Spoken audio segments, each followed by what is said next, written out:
She must be lost. No way she paid for that seat. Probably someone's assistant who got lucky with a voucher. That's what they whispered, not quietly enough. The gate area at JFK buzzed like any busy terminal, rolling suitcases, echoing announcements, overpriced coffee, and trembling hands. But when she walked up to the first-class line, the noise changed. It sharpened, tightened, eyes narrowed. A silence crept in, not the respectful kind, but the you-don't-belong-here kind. Celeste Ward didn't respond. She simply stood there, boarding pass in hand. Seat 3A, first class, confirmed. Her outfit was sharp but not flashy. Her posture was calm but unmistakably confident. Still, the boarding agent stared at her like the barcode might be fake, like her presence was some kind of error in the system. "Ma'am, this ticket says first class," the agent said slowly, lips tight. "Is that correct?" Celeste nodded. "Yes, it is." The agent blinked twice, then glanced at the TSA officer nearby. "Can you assist with something?" she asked, her tone drenched in fake politeness. Behind her, a white man in a designer coat was already being waved through. The agent smiled at him. "Welcome aboard, Mr. Landry." Celeste was told to step aside. No explanation. No apology. Just a subtle removal, right there in front of the other passengers. And as she moved away from the line, a woman in a silk scarf leaned toward her husband and said what the others were thinking. I guess they let anyone up front now. What no one knew was that Celeste wasn't just a first-class passenger. She was a federal agent. An undercover FBI investigator was assigned to probe allegations of racial profiling in airport security and airline procedures. Her job wasn't to argue. It was to observe. And everything, every look, every comment, every unjustified delay was being recorded. This wasn't the first time someone like her was treated as suspicious for simply taking the seat she paid for. But this time, the airline wasn't messing with just another customer. They were interfering with a federal operation. And the woman they tried to embarrass? She was here to take notes, gather evidence, and, when the time was right, make the system answer for every quiet insult disguised as protocol. They didn't just question her ticket. They questioned her place in the world. And that was their mistake. Because this wasn't just about a seat on a plane. It was about the cost of being underestimated by people who never imagined she'd be the one holding the receipts. Celeste Ward wasn't new to discomfort. She had spent years in the field, embedded in police departments, auditing city governments, uncovering abuse of power that most people never knew existed. But airports? Airports were a different battlefield. Polished floors, scripted smiles, and bias dressed up as standard security protocol. Today wasn't just another work trip. It was a federal operation, one with a clear directive from the Public Corruption and Civil Rights Division of the FBI. Document how racial and class profiling quietly shaped the airport experience, especially in premium travel. Not the shouting, headline-making incidents, but the subtle ones, where people with the wrong skin tone or the wrong look were casually sidelined, flagged, or made to feel like they were stealing access to spaces they'd earned. Celeste had watched it happen to others. This time, it happened to her. The moment she was told to step aside, her recorder activated. Hidden in her blazer, the discreet device caught every syllable, every inflection. It would log not just what was said, but how it was said, a crucial detail in civil rights investigations. Celeste knew the power of nuance. The difference between, "Ma'am, I need to verify something," and "Ma'am, I just need to verify something," wasn't in the words. It was in the tone. It was in the eyes. And she was trained to catch it all.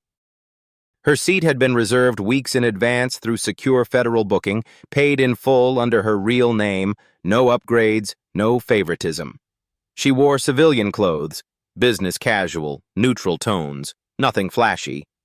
Even her carry-on, a black leather briefcase, had been chosen for its ability to blend in. But she didn't blend in. Not to the airline staff, not to the couple at the gate who whispered, not to the agent who stared too long at her boarding pass, hoping to find a flaw that would justify her discomfort. Celeste walked away from the counter as requested, with no protest. She positioned herself near the window with camera-friendly lighting, perfect audio clarity. She knew the choreography. Her cover as a management consultant gave her reason to travel frequently and access to corporate travel lanes. The mission was clear. Gather evidence of systemic discrimination at one of the busiest U.S. airports, assess staff behavior under pressure, and identify recurring patterns in how passenger risk was evaluated. This wasn't about isolated mistakes. This was about profiling disguised as policy. She watched as the boarding process continued. Other passengers in first class, most of them white, most of them dressed in a way society reads as entitled, walked through without friction. A woman with oversized sunglasses and a Gucci bag was welcomed aboard with a laugh. A man on a Bluetooth call barely slowed his stride. Nobody asked for their ID twice. Nobody questioned their legitimacy. Her mind scanned through prior cases she'd reviewed. Complaints filed by black travelers describing eerily similar experiences, being asked to step aside without explanation, denied upgrades they'd paid for, randomly selected for extra screening despite being TSA pre-check approved.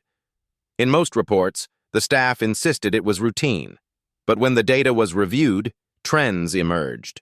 Travelers of color were flagged more often, asked to justify their presence more often, moved out of premium cabins more often. It wasn't a coincidence. It was a pattern. Celeste's job was to catch patterns and prove them. She reviewed her mental checklist: recorder active, timestamp logged, boarding agent's badge, Karen White, voice sample confirmed, behavior pattern, condescending, inconsistent with the treatment of adjacent passengers. She'd seen enough already to flag the interaction. But she wasn't done. She stepped back in line when her group was called, boarding pass once again in hand. The agent scanned it silently this time, but her smile was gone. Her eyes, flat. Her posture was stiff. Celeste thanked her politely and proceeded onto the jet bridge. A familiar tension followed her, the kind that wraps itself around your shoulders when you know people are watching, not because you did something wrong, but because they expect that you might. Once seated in 3A, she took stock of the cabin, a small number of seats, arranged with care and marketed as an elevated experience. Warm lighting, noise-canceling headphones in branded sleeves, a menu with quinoa salad and sparkling water. She placed her bag under the seat and sat upright. Her demeanor? Controlled. Her awareness? Absolute. 5 minutes later, just as she was fastening her seatbelt, she heard them. Footsteps. Determined, rehearsed. The same agent, Karen, approached, this time with a flight attendant, Veronica, based on the name tag. They stopped at her row, eyes fixed on her. "Miss Ward," Karen said, voice clipped, "there's been a change in seating assignments. I'm afraid we'll need to reassign your seat to a premium status passenger." Celeste raised an eyebrow. "Is that so?" Veronica offered a thin smile. "We've had an unexpected issue. The seat is needed. We'll rebook you in another cabin. You'll still arrive at your destination, of course." Celeste nodded slowly, not agreeing, calculating. This was the moment, the tipping point. She'd seen this maneuver before in dozens of incident reports. A passenger of color booked in first class gets reassigned without proper documentation. Excuses vary: computer glitch, overbooking, premium client override. But the result is the same: displacement. She remained seated, calm. "I have a confirmed ticket for this seat, paid in full. Is there documentation of this reassignment I can review?" Karen stiffened. "You'll need to comply or you can exit the aircraft. Those are the options." That was when Celeste knew. It wasn't a mistake. It was a decision. And someone had made it long before she walked down the jet bridge. She looked to the side and saw the replacement passenger waiting, white, impatient, tapping a Rolex against his wrist. He didn't look surprised. He looked like he expected the seat to be his. Celeste stood, quietly, collected. She retrieved her bag, careful not to display emotion. The camera was still recording. The moment was still building. She passed through the cabin, back to economy, eyes on her, whispers trailing behind like static. Row 22. Middle seat. No overhead space left. The attendant offered no apology, no compensation, just an indifferent wave toward the cramped seat. Celeste sat, tucked her bag under her legs, and pulled out her phone. She documented everything: time, names, seat numbers, verbal exchanges. The camera caught it all, but this would be the written log to accompany the digital evidence. She glanced across the aisle. An elderly black woman tried twice to get a blanket, only to be ignored, until a white passenger next to her asked. Celeste noted it, logged it. Evidence of inconsistent service based on the perceived value of the passenger. This flight wasn't just a trip to LAX, it was an operational test, and the airport and the airline were failing. She checked her secure messages. A text from Marcus appeared. "Heard there was drama up front. You good?" Marcus was her partner on this case, seated back in coach under a different name. He was tracking service patterns and passenger treatment in a separate section. Celeste replied, "Move to economy, same playbook, full report incoming." Her pulse was steady. Her strategy is locked in. Because now, the real part of the mission had begun. Celeste didn't need a badge to feel the weight of authority. She had it in her composure, in her training, and in the silent confidence that came from knowing the system she was sent to observe had just exposed itself. What they called a routine adjustment was actually an act of profiling, one she had seen in every deposition, every complaint, every civil rights violation report that landed on her desk. But this time it wasn't a file. It was her seat, her name, her dignity, and she had every detail on record. From her cramped economy seat, Celeste kept her movements precise, deliberate. She tapped notes into her secure app, flagged voice recordings, and time-stamped the moment she was displaced. A passenger nearby, a father juggling a toddler, glanced at her with a puzzled expression, as if wondering how someone like her ended up in row 22. She ignored it. This wasn't about appearances. It was about patterns. 10 minutes into the flight, the first escalation unfolded. A black mother and her son, seated 3 rows ahead, were approached by a TSA officer who had boarded last minute. He asked to verify their identification, citing a boarding discrepancy. The mother hesitated, nervous, confused. She explained they had already cleared security and had valid boarding passes, but the officer insisted. Celeste angled her phone subtly, recording audio as the officer asked to see documentation again. No one else in the surrounding rows was checked. Only them. The child looked up, clutching his mother's hand, visibly afraid. Celeste logged the timestamp. This was no coincidence. It was a data point. Minutes later, the same flight attendant who escorted her out of first class passed through the aisle. Her name tag read, Veronica. She avoided eye contact, but Celeste watched her carefully. Her tone shifted depending on who she addressed. "Would you like a snack, sir?" For 1 row. Just pick one for another. Every minor inflection fed into the broader picture, how service subtly shifted based on perception. This wasn't just bias, it was operational culture. Then came the second flashpoint. A white male passenger from economy, same boarding group as Celeste, was escorted forward into the first-class cabin mid-flight. No upgrade announcement, no special event. He simply rose, smiled, and followed the attendant. Celeste flagged the timestamp again. There were still open seats in the premium cabin, one of which had been hers. Coincidence? Highly unlikely.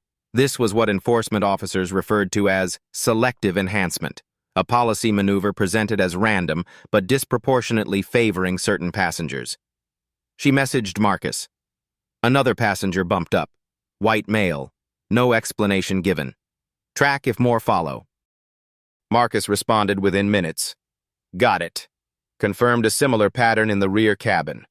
Black woman's request for extra water ignored. Same request fulfilled immediately for white male 2 seats down.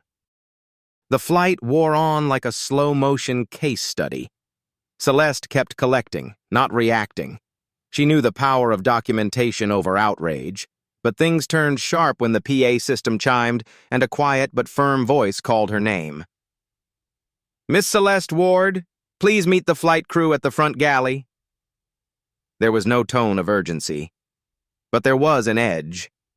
She rose calmly, excused herself past drowsy passengers, and made her way up the aisle. As she passed back into the luxury she had been ejected from, a few passengers looked up, some curious, some disapproving. She stood in front of the lead flight attendant and the same TSA officer who had approached the mother and son earlier. The lead crew member forced a smile. "We've been informed of a potential issue with your boarding credentials. Could we ask you a few questions?" Celeste blinked slowly, keeping her voice even. "My credentials were cleared by TSA prior to boarding, and I've already been reassigned to a new seat. Is there an error in your system?" The TSA officer, voice clipped, replied, "We received an internal flag on your name. We're verifying identity protocol." It was the kind of phrase bureaucrats used when they had no real justification. It sounded official. It wasn't. And Celeste knew exactly what they were trying to do: intimidate her into silence. She said nothing. Just raised her phone, still recording, and calmly stated, "I'd like this conversation to be noted for official review, and I'll be filing a formal complaint with the Department of Transportation upon landing. Unless there is a legal basis for this interrogation, I will be returning to my seat." The tension snapped like overstretched thread. The officer stepped back. The attendant stammered, "Of course, ma'am. Apologies. We just wanted to clarify." Celeste turned and walked away without another word. The moment had been logged in sound, in posture, in legal implications. But the flight wasn't done unraveling. Half an hour later, another minor incident escalated into chaos. A middle-aged white man in row 18 became enraged when his beverage cart order was delayed. He slammed his tray shut, cursed at the attendant, and demanded immediate service. The same flight crew who had challenged Celeste now responded with patience, apologies, and urgent attention. No escalation, no threat, no request to step aside. That was the contrast. That was the pattern. Celeste's phone buzzed again. "Marcus. Just overheard a crew member say she wasn't supposed to be in first class anyway. Confirmed reference to you. Talking to another flight attendant now."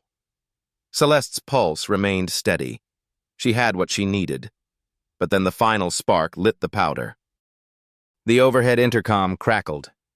"If there's a federal agent on board, please make yourself known. We've received a report of suspicious behavior from a passenger." The entire cabin fell into stunned silence. Celeste's fingers tightened around her phone. This was it. They were escalating, positioning her as the threat, using her own authority as a weapon to flush her out. But they'd just made their biggest mistake. She stood up, calm, professional. Every eye in the cabin now turned toward her. She stepped into the aisle, walked toward the front, and for the first time, she pulled out her badge, not to intimidate, to clarify. "Special Agent Celeste Ward, Federal Bureau of Investigation. I'm currently operating under orders from the Public Corruption and Civil Rights Division. I advise you to stop recording passenger profiles without legal cause and to refrain from singling out individuals based on non-validated internal flags. I will be reporting every action taken on this flight. And yes, everything has been documented." The silence wasn't quiet. It was electric. The flight crew froze. The TSA officer paled. A few gasps broke the air behind her. But she didn't wait for responses. She turned, walked back to her economy seat, and sat down, composed as ever. Because the real turbulence wasn't behind them. It was only just beginning. The moment Celeste revealed her badge, the air shifted, not just in the first-class cabin, but across the entire aircraft. It was as if the illusion of control, curated and rehearsed by the crew, fractured in real time. The gate agent, the TSA officer, the flight attendants, Every authority figure who had dismissed her, profiled her, or passed her off as an anomaly now stood under the very scrutiny they once tried to impose. But Celeste didn't gloat. She didn't scold. She returned to her seat with quiet precision, knowing full well that the impact of truth lands hardest when it's delivered without rage. She tapped a brief message to Marcus. Reveal complete, they know. Seconds later, his reply came. Good, because someone just cracked. 15 minutes after the reveal, Veronica, the same flight attendant who had escorted Celeste out of first class, appeared again. Her hands trembled slightly, her voice lowered to a whisper. Miss Ward, may I speak with you? Celeste gave her a nod. They moved toward the rear galley, where the hum of engines provided cover from nosy passengers. Veronica looked around, then leaned in, guilt clouding her expression. I didn't know, she said quickly. They told me your name was flagged, that your ID might be fake, that you were causing issues up front. Her eyes searched Celeste's for forgiveness, or at least understanding. I followed what the gate agent said. I thought it was real. Celeste didn't offer comfort. She offered clarity. And when you saw my valid boarding pass, when I asked to see the protocol? Veronica looked down. That's when I started questioning everything. Celeste pressed. Did anyone in your chain of command tell you to remove me specifically? Was it part of a standing instruction? Veronica hesitated, then nodded. There's been talk. Unofficially, that people who don't fit the brand image of first class, especially women of color, should be rerouted when possible. They say it's about optics, about passenger experience. She paused, biting her lip. Karen, the gate agent, has a reputation.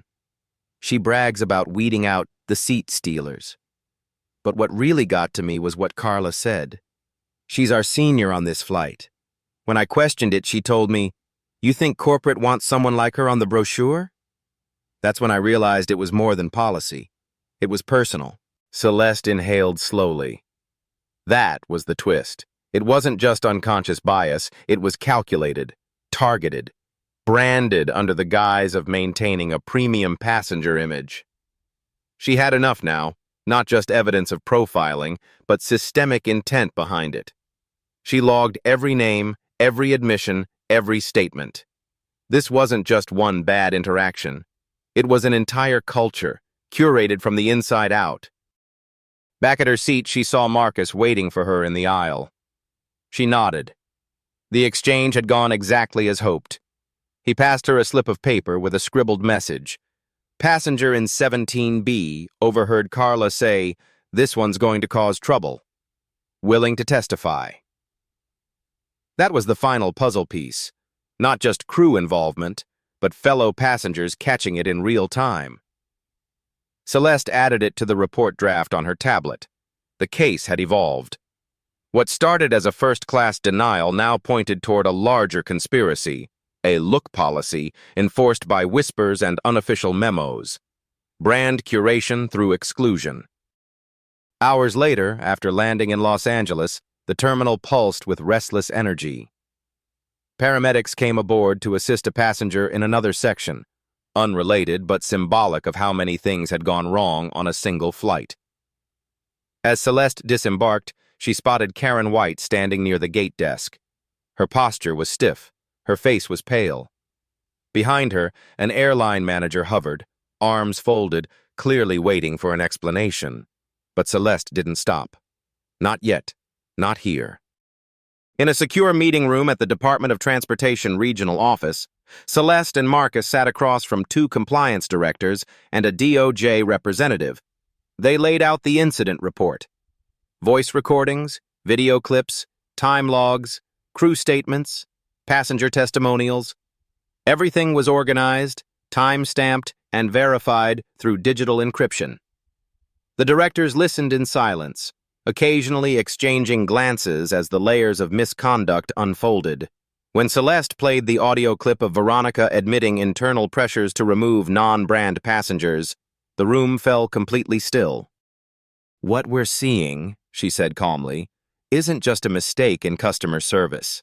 It's a pattern of discrimination disguised as service optimization, and it's backed by intentional manipulation of boarding assignments and false identity flagging." The DOJ rep nodded, scribbling something into a folder marked Civil Rights Enforcement, Urgent Review. Then came the ripple effect.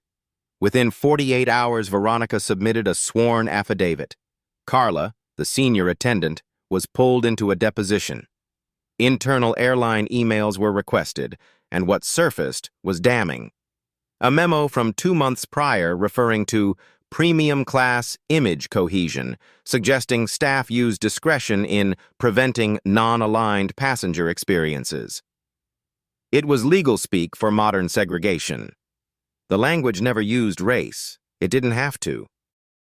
Celeste didn't speak to the press, but the story leaked anyway. A viral tweet, a blurry screenshot of her holding her badge, the phrase, "Black woman pulled from first class. Turns out she's FBI." It exploded.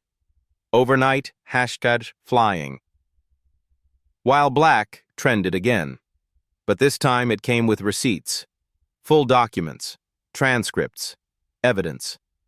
TikTok creators broke it down like court analysts. YouTube channels uploaded explainers on airline civil rights violations. The RPM surged as public interest in discrimination law, federal audits, and whistleblower protection soared. People didn't just want outrage, they wanted accountability. The airline issued a generic apology, but it was too late. The Department of Transportation launched a formal civil rights investigation into not just that airline, but every domestic carrier using internal flagging systems. Karen White was fired. Carla was suspended pending review. And Veronica? She became a protected witness under federal labor whistleblower laws. Her courage, Celeste told her privately, may have saved others from the same silent exclusion. The twist wasn't that Celeste had a badge. The twist was that she didn't need it to prove anything. All she needed was patience, evidence, and the truth. And once the truth went public, even first class wasn't high enough to escape it. Celeste boarded her return flight in silence. No cameras, no headlines, just the familiar hum of the terminal, the scent of strong coffee, and the sound of polished shoes on tile floors. She carried no visible authority now, no badge on her belt, no entourage, no headlines announcing her presence. But her name? It was on a list that mattered. A list of people who had chosen to act. Not in anger, but with precision. Not for vengeance, but for justice. She handed her boarding pass to the gate agent. Seat 2A, first class.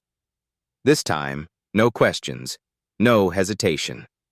The agent smiled with rehearsed politeness and waved her through. As she settled into her seat, a businessman in the row across glanced at her with passive curiosity. His eyes lingered a second too long. She caught the look. She'd seen it 100 times before, but instead of reacting, she smiled, just enough to let him wonder what he was missing. Somewhere behind her, passengers were still boarding. A little girl tugged her mother's hand, excited to see the clouds from above. An older couple chatted softly about which snacks they'd choose. The world was still moving forward, still full of noise and assumptions. But Celeste had no need to control it. She had done her part, and the ripple of her quiet rebellion had already reached places her voice alone never could. Looking out the window, the tarmac blurred as the engines fired up. It reminded her of something she once heard during FBI training. You don't change a system by screaming at it. You change it by documenting it, by understanding it so thoroughly that when it finally collapses under the weight of its own contradictions, you're ready to offer something better. The flight took off. As the clouds gave way to open sky, Celeste reflected not on the confrontation but on the moments in between, the silent decisions, the small humiliations, the looks that spoke louder than words. They were the real story. They were what people carried off planes and into real life. She reached for her tablet and began drafting her final report. Title: Selective Inclusion in Premium Travel Experiences. A case study on implicit bias and discriminatory policy enforcement. It would go beyond this flight, beyond this airline. It would serve as a mirror, one that many in the travel industry wouldn't want to look into but needed to. They told her she didn't belong up front. Her presence disrupted the image, but the only thing that disrupted their illusion was the truth. A truth recorded, time-stamped, and signed by silence. If someone pulled you from your seat because you didn't look the part, would you fight back with rage or with receipts? She chose the latter, because real power doesn't always shout. Sometimes it just presses record. The seatbelt sign chimed. The attendant offered her a warm towel. Celeste accepted it, calm as ever. The fight wasn't loud, but it was precise. And it had already landed exactly where it needed to. Real stories like this matter. If this moved you, hit subscribe, share this video, and leave your thoughts in the comments. Let's keep these conversations alive. Justice doesn't go viral unless we make it.